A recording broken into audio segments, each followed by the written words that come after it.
सप्तनिधियों के दर्शन। तो मदन मोहन जी ऐसे ठाकुर जी हैं, वो उनको चुनते हैं जिनका दूर दूर से कोई वैष्णव संबंध नहीं है। आप लोग कथा सुनते हैं, आपको राधा रमण जी चुन लेंगे, आपको राधा वल्लभ जी चुन लेंगे, आपको कुंज बिहारी लाल चुन लेंगे, आपको गोविंद देव जी चुन लेंगे, लेकिन मदन मोहन जी तो एक्स्ट्रा ऑर्डिनरी चुन के लाते हैं। जो मांस खाता हो, जो महापातक हो, दूर दूर तक कोई संबंध नहीं हो, ऐसे को चुनने की इच्छा रहती मदन मोहन जी की। और एक बार वही हुआ, एक ताज खान नाम के भक्त थे, करौली में पोस्ट ऑफिस में काम करते थे, चिट्ठियां इधर उधर पहुंचाने की। और ताज खान के जीवन चरित्र में ऐसा वर्णन आता है कि ये अच्छे मुसलमान थे।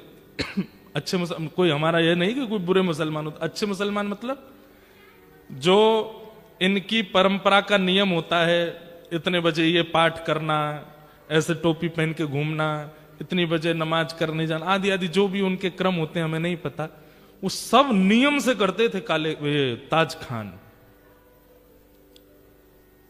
दूर दूर तक वृंदावन से, ठाकुर जी से, श्री जी से कोई संपर्क नहीं, कोई संबंध नहीं, लेकिन स्वभाव अच्छा था, स्वभाव मीठा था, उग्र नहीं थे। बल्कि इन्होंने अपने डाकघर के जो मुखिया थे उनसे कह करके कि मुझे इतने बजे नमाज के लिए जाना होता, मुझे जाने दिया जाए, वो जाते थे। और जो भी इनके ग्रंथ होते हैं उनको पढ़ते रहते थे, खूब अच्छे से अपने धर्म का पालन करते थे। लेकिन मदन मोहन जी बड़े टेढ़े ठाकुर, इनके मन में आ गया कि इसको अपना बनाना है मुझे। वो कैसे बनाए?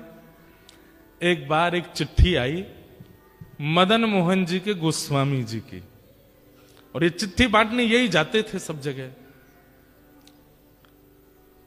तो पहले बंधुओं ऐसा था कि बहुत ज्यादा भारत में अशांति सी रहती थी, मंदिरों को तोड़ने के भय से, मंदिरों में कुछ उपद्रव ना कर दें इसलिए मंदिरों में नियम था कि केवल हिंदू अंदर जाएंगे, बाकी कोई नहीं जाएगा।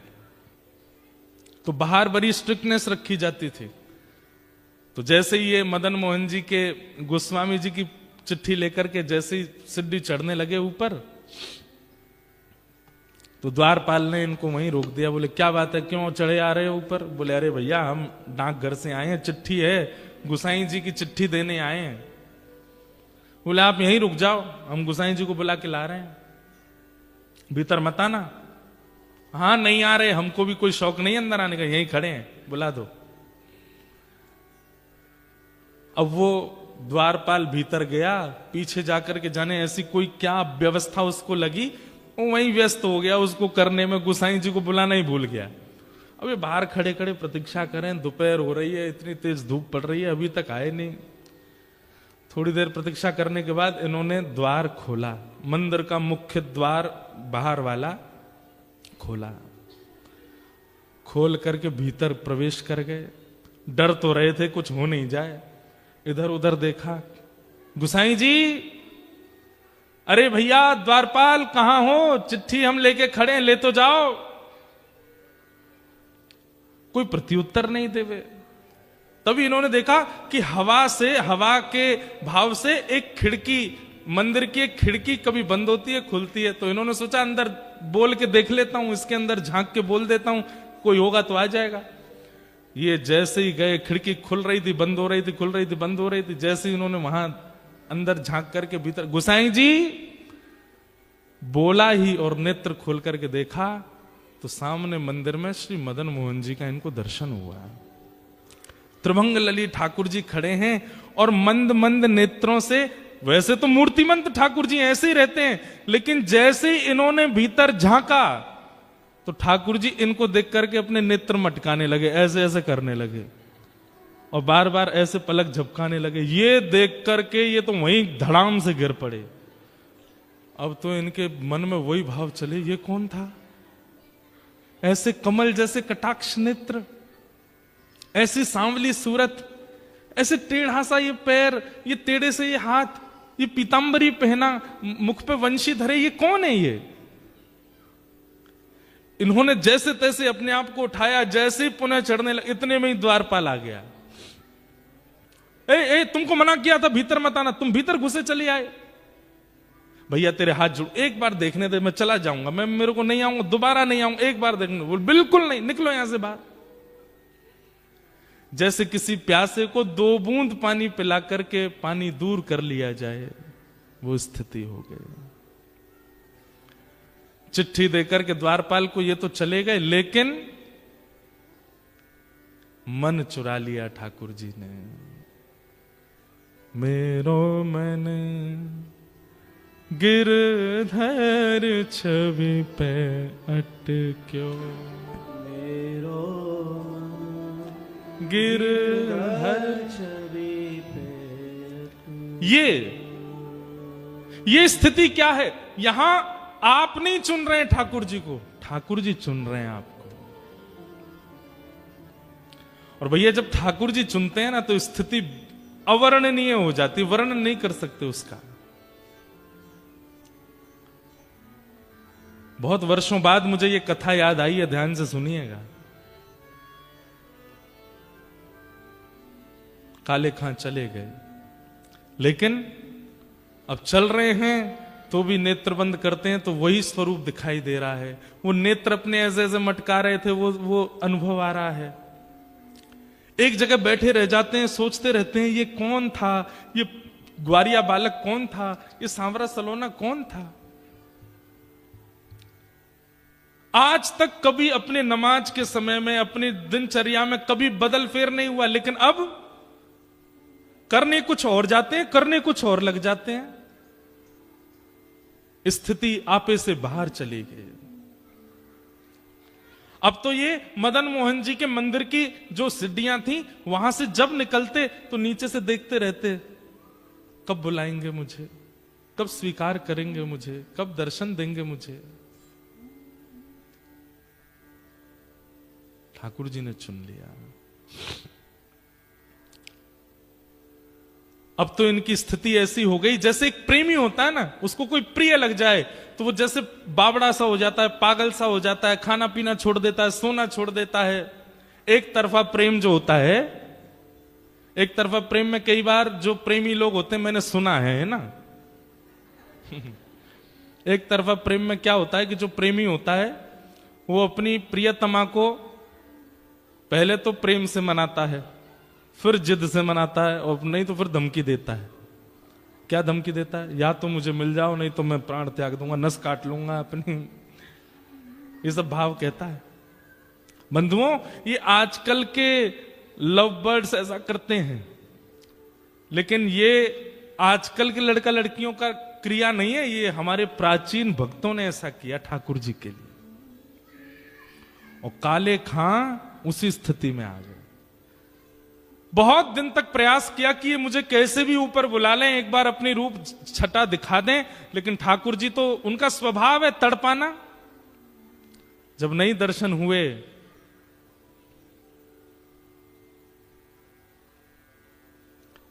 तो एक दिन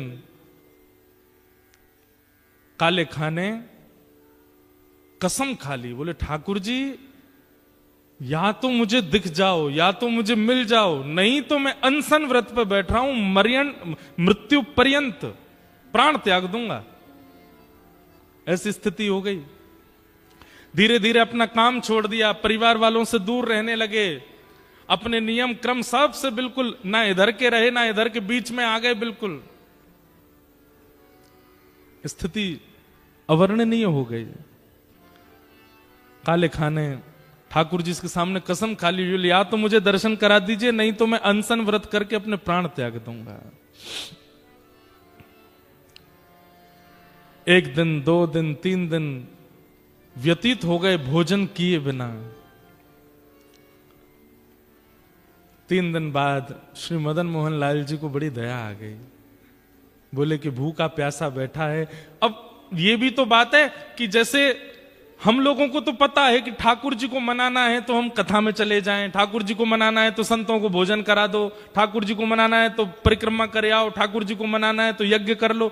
अब काले खां को तो कुछ पता भी नहीं है, वो तो जाति धर्म से भी अलग है, उसको पता ही नहीं है क्या करना पड़ता है ठाकुर जी को रिझाने मनाने के लिए। सब लोग इधर देखो, ध्यान से सुनो।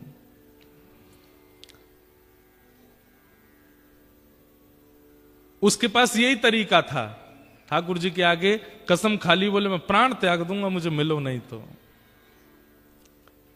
3 दिन जब बीत गए बिना कुछ खाए पिए, तो रात में जब मंदिर बंद हुआ, मंदिर बंद होते सब गुसाई आदि सब चले गए, सुश्री मदन मोहन लाल जी अपने गहने जेवर आदि सब उतार करके एक सामान्य से ग्वारिया का रूप धारण किया। एक धोती पहनी, बगलबंदी पहनी, सिर पर एक स्वाफा बांधा, चंदन वंदन लगा था, सब मिटा दिया, बिल्कुल ऐसे हो गए साधारण से।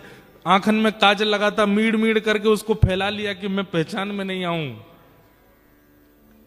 और जो भोजन की थाली श्री मदन मोहन जी की रात में रखी जाती थी, बंटा भोग बोलते हैं उसको,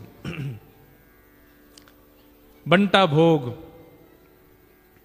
श्री मदन मोहन लाल जी का जो रखा था, ठाकुर जी ने उसको उठाया खुद और निकल पड़े काले खां के पास। आहा, यहां पर मरणासन अवस्था में काले खां बैठा है, गला सूख गया है, आंखें मरने को हो रही हैं, और उस समय पर द्वार पर दस्तक होती है, खटखटाने की आवाज आती है। काले खां जैसे तैसे खिसक करके जाता है, जैसे ही द्वार खोलता है तभी सामने देखता है एक नन्हा सा कुमार बालक, आयु होगी 8-9 वर्ष की, सिर पर स्वाफा बांध करके और ऐसे कमर पर अपने थाली लेकर के, जैसे कोई बड़ी चीज होती है ना, तो माताएं जैसे हमारे भारत में मटकी उठाती हैं, कई बार विदेशों में माताएं बालक उठाती हैं ऐसे कमर पे, ऐसे ठाकुर जी थाली ऐसे रख करके कमर पे और दूसरे कमर पे हाथ धर के द्वार पे आके खड़े हो गए और आकर के बोले, तुम्हारा नाम काले खां है?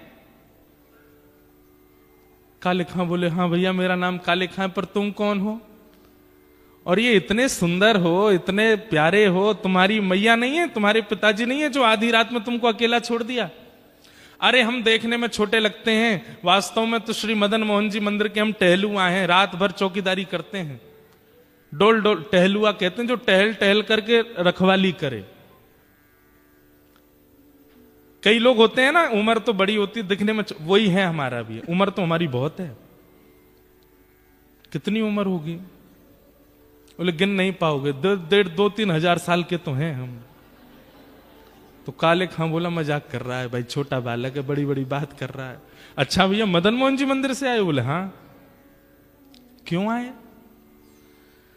बोले को वहां के जो गोस्वामी जी हैं ना, पता नहीं उनके मन में क्या बात आई, मेरे को आकर के थाल पकड़ा दी और बोले जाओ जाकर के काले खां को प्रसाद दे आओ, बोल दो मदन मोहन जी ने प्रसाद भेजा है।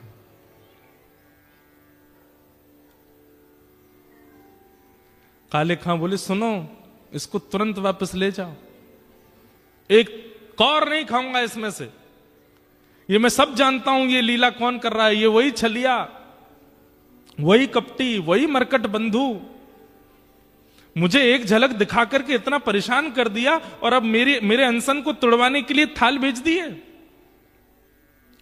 कह देना गोस्वामी जी से जब तक दर्शन नहीं होगा मैं ये प्रसाद नहीं पाऊंगा, और मुझे दर्शन होगा नहीं क्योंकि मैं तो मुसलमान हूं, मुझे मंदिर में प्रवेश मिलेगा नहीं, इसलिए मुझे प्राण त्यागने पड़ेंगे, दोबारा जन्म लेना पड़ेगा।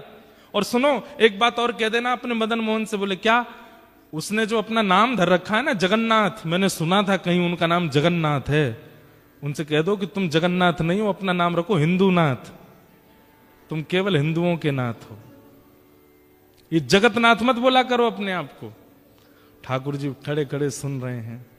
बोले सुनो, गुसाई जी की बात तो सुन लो पूरी। काले खां बोले क्या?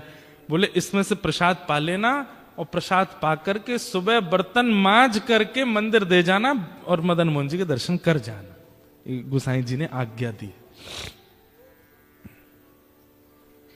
सुन करके काले खां खुश हो गए। लेकिन अब स्थिति ये हो गई कि पहले तो हर जगह मदन मोहन जी दिखते थे, लेकिन अब वो टहलुआ दिख रहा है। अब ये मोहन थार उठा में तब भी टहलुआ का स्मरण हो, पूड़ी उठा में तो भी टहलुआ का स्मरण हो, सब्जी खा में तो भी। अब ये मन में विचार करने लगे मेरे मन में कोई रोग हो गया है, ये पहले तो मदन मोहन अच्छे लग रहे थे, अब उनका सेवादार ये टहलुआ अच्छा लग रहा है। कहीं ऐसा नहीं हो ये मेरे संग हो क्या रहा है, किसी ने टोना टोटका तो नहीं कर दिया मुझ पे। रात भर मन में विचार करने लगे, अपने मन से कहने लगे टहलुआ नहीं मदन मोहन, उनको याद करो। लेकिन याद करें मदन मोहन जी को, खड़ा दिखाई दे टहलुआ ऐसे थाली लेकर के।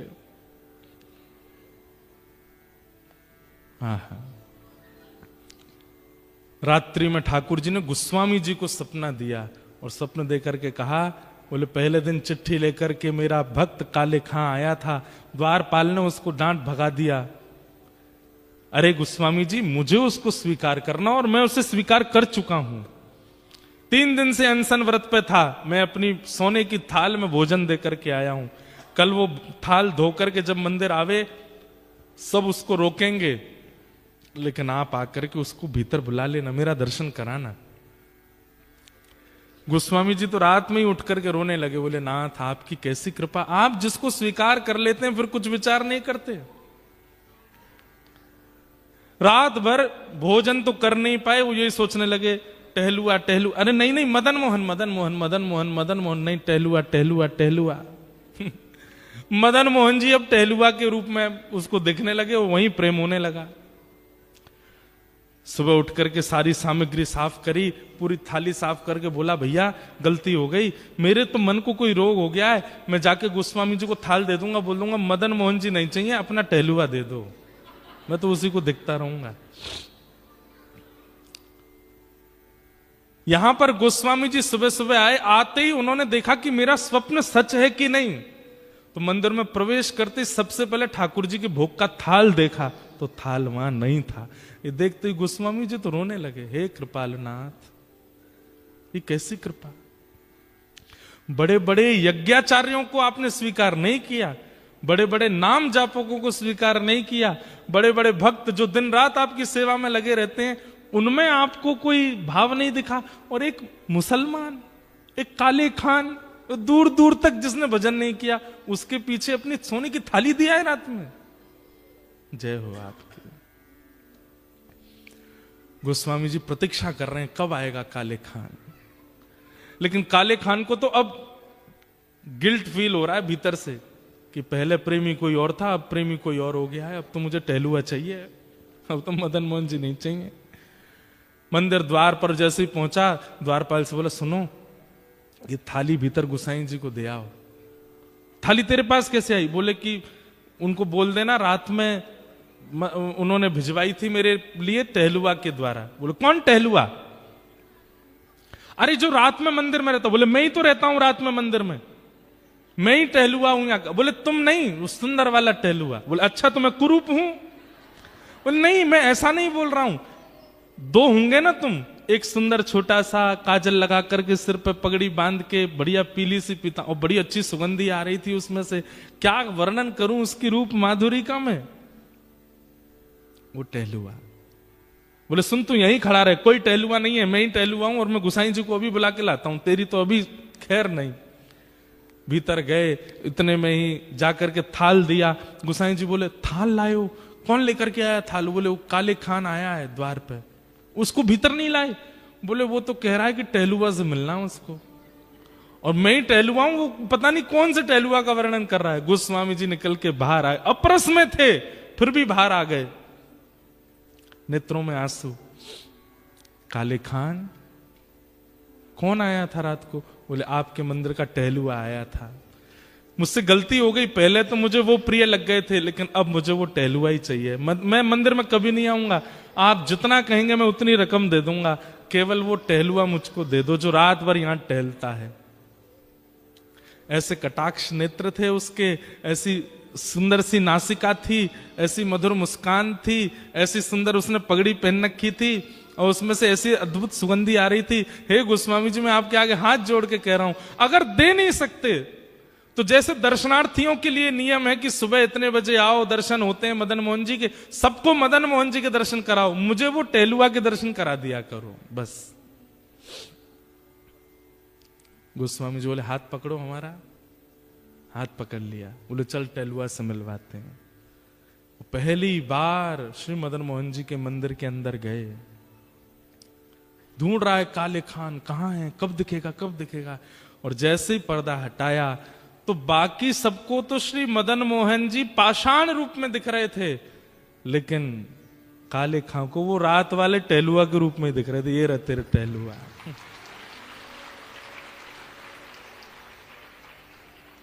नेत्र सजल हो गए। वो सजल होकर के बस उसी दिन मदन मोहन जी के श्री चरणों को प्रणाम किया। बोले स्वयं ठाकुर जी टहलुआ बन के आए मेरे घर पे,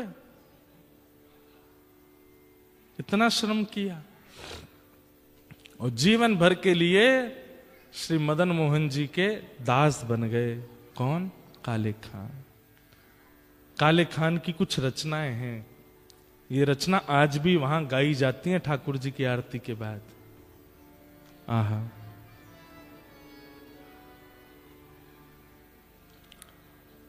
लगन जो लगी नाथ ताको विस्तार कहां, भूख प्यास निद्रा कछु बादत नहीं सांवरे। शब्द सुनना, एक उसके शब्द हैं जिसने कभी कथाएं नहीं सुनी है, जिसने कभी भजन नहीं किया, उसके शब्द हैं।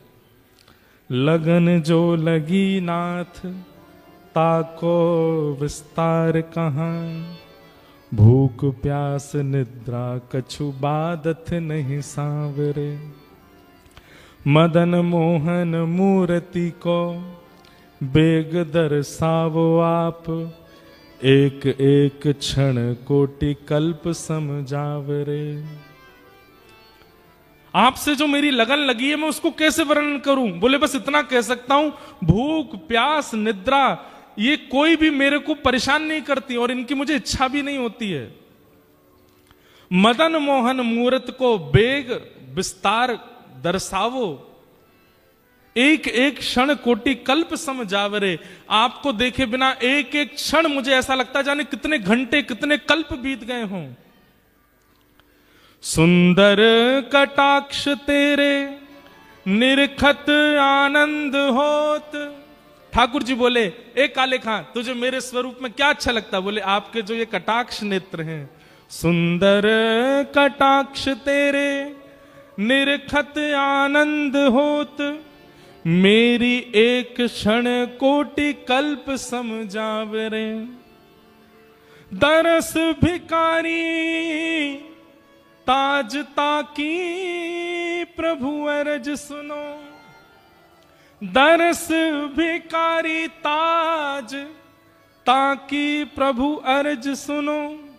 नंद के दुलारे यार चाकर हम आपके, नंद के दुलारे ताज चाकर हम आपके, नंद के दुलारे यार चाकर हम आपके।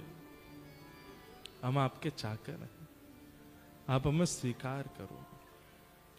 और जीवन भर के लिए श्री मदन मोहन जी ने उनको अच्छा रूप वैसा ही था, लंबी दाढ़ी रखते थे, सिर पे टोपी भी पहनते थे, वेशभूषा नहीं बदली अपनी, वैसे ही रहते थे, लेकिन नित्य दर्शन करते मदन मोहन जी का और सामने बैठ करके रोते रहते। बस एक दिन उनकी ख्याति इतनी बढ़ गई, दूर दूर से लोग देखने आते थे, भैया एक मुसलमान भक्त है। तो एक दिन ये करौली छोड़ करके कहीं और चले गए और जहां गए वहां जाकर के इतने आर्तनाद से ठाकुर जी को पुकारा कि ठाकुर जी प्रत्यक्ष प्रकट होकर के इनके गले में गलवैयां डाल करके इनको अपनी नित्य लीला में संग ले गए। बोलो भक्त वत्सल भगवान की। ये कथा हमने क्यों सुनाई? एक होता है आप ठाकुर जी को चुनो और एक होता है ठाकुर जी आपको चुने। दोनों में अंतर क्या है? सब प्रिय लगे और ठाकुर जी भी प्रिय लगे, इसका मतलब आप ठाकुर जी को चुन रहे हैं। पर ठाकुर जी अगर आपको चुन लेंगे तो फिर और कुछ प्रिय लगेगा नहीं, और कुछ भा नहीं सकता, और कुछ प्रिय लगेगा नहीं। मीराबाई कहती हैं, गिरधर जन्म मरण रासा थे, गिरधर जन्म मरण रासा थे, गिरधर जन्म मरण रासा थे, गिरधर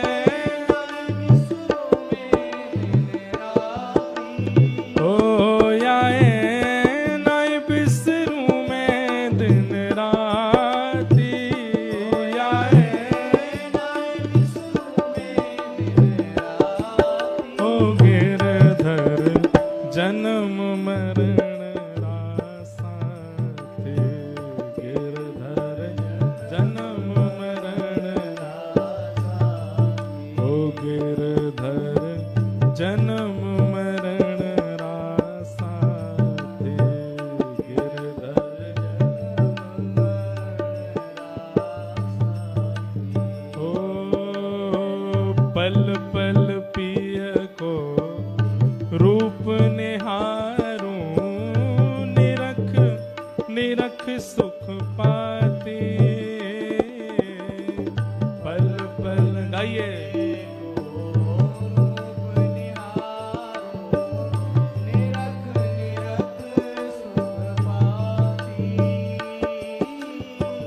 पल पल पिय को रूप निहारूं, निरख निरख सुख पाती। पल पल पिय को रूप निहारूं, निरख निरख सुख पाती। दोए कर जोड़ा रज करूं छूं, दोए कर जोड़ा दोए कर जोड़ा रज करूं छूं, दोए कर जोड़ा रज करूं छूं। सुन ली जो मरी बात गिरधर, जन्म मरण रासाते। गिरधर जन्म मरण रासा, ओ गिरधर जन्म मरण रासाते। गिरधर जन्म मरण रासा। श्री राधा रमण लाल की। करताल बजा के गाओ।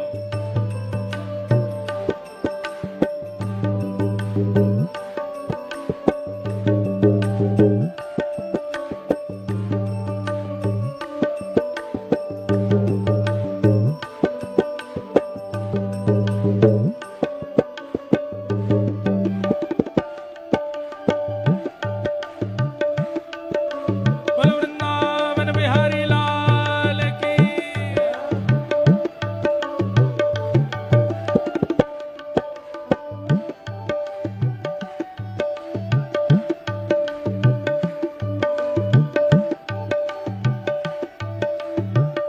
और एक सत्य बात कहती है मीराबाई, वैसे तो सारी बातें सत्य हैं, पर ये एक अकाट्य सत्य है। यह संसार सकल जग झूठा, झूठा कुल रानाता। यह संसार सकल जग झूठा, झूठा कुल रानाता। ओ यह संसार सकल जग झूठा, झूठा कुल रानाता।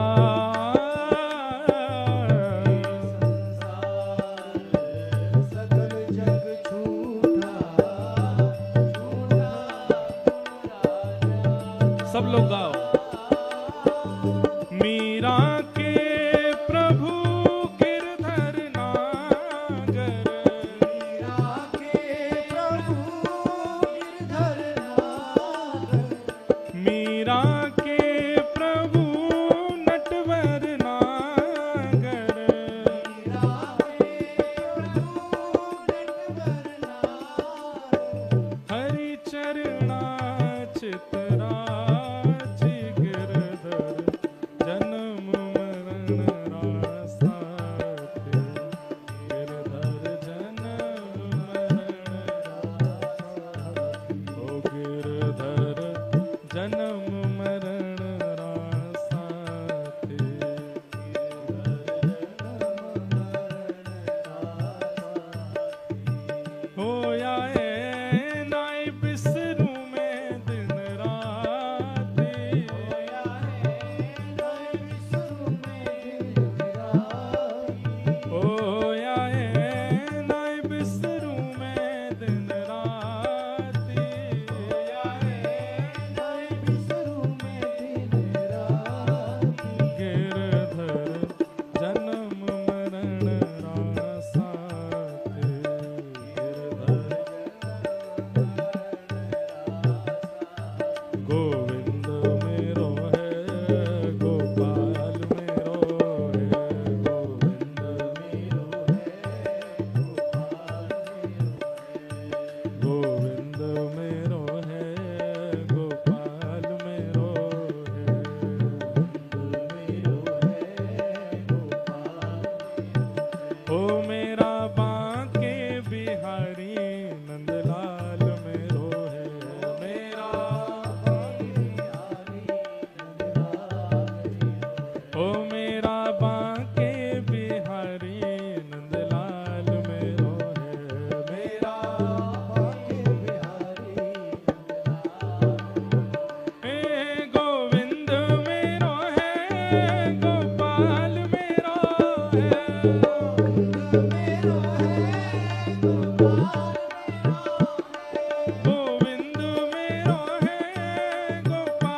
मदन मोहन लाल की।